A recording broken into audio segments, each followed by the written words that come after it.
জম্মু কাশ্মীরে পহেলগাঁওয়ে জঙ্গি হানায় মৃত এক বাঙালি পর্যটক। মৃতের নাম বিতান অধিকারী। কলকাতার পাটুলির বাসিন্দা ওই যুবক স্ত্রী এবং বছর তিনেকের সন্তানকে সঙ্গে নিয়ে গত 8ই এপ্রিল কাশ্মীর বেড়াতে গিয়েছিলেন বলে পরিবার সূত্রের খবর। আগামী 24শে এপ্রিল তাদের ফেরার কথা ছিল, কিন্তু মঙ্গলবার জঙ্গিদের গুলিতে প্রাণ গিয়েছে বিতানের। তার স্ত্রী পুত্রকে কলকাতায় ফেরানোর উদ্যোগ নিয়েছে রাজ্য সরকার। মুখ্যমন্ত্রী মমতা বন্দ্যোপাধ্যায়ের নির্দেশে মঙ্গলবার রাতে মৃতের বাড়িতে যান মন্ত্রী অরূপ বিশ্বাস।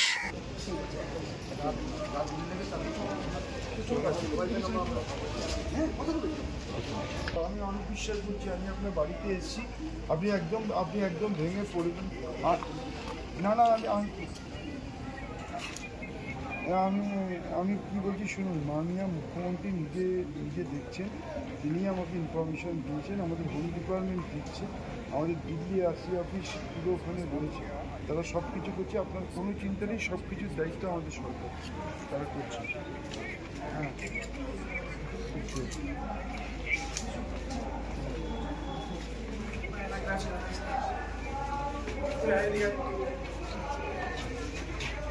আমি ঢুকছি বাড়িতে ঢুকছি। আচ্ছা না, হাজব্যান্ডের এখন কী অবস্থা?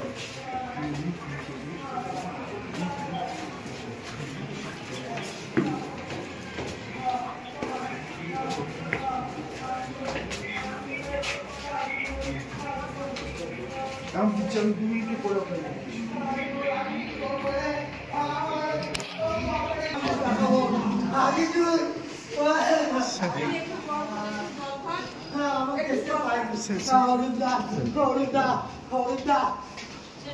হরুদা, আমি আপনাকে অনেক জায়গায় দেখেছি, অনেক সম্মান করেছি। আমি বাচ্চাটাকে কি করে বাবার মুখ দেখাবো? হরুদা, আমি বাচ্চাটাকে কি করে বাবার মুখ দেখাবো? আমার বৃদ্ধ মামা মামিকে কে দেখবে? ছোট ভাইয়ের পয়সায় চলতো না। জল লাগবে না,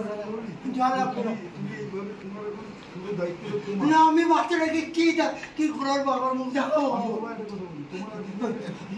এত আমি বুঝতে পারছি, আমার হলে একই অবস্থা আমার। তুমি এসে বলো, তোমাকে এখন শক্ত হতে হবে। আমি পাচ্ছি না হরুদা, আমি বাচ্চাটাকে খুব ভালোবাসি, আমি ওর বাবার মুখ কি করে দেখাবো?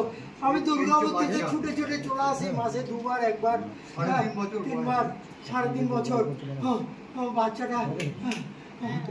বাচ্চাটাকে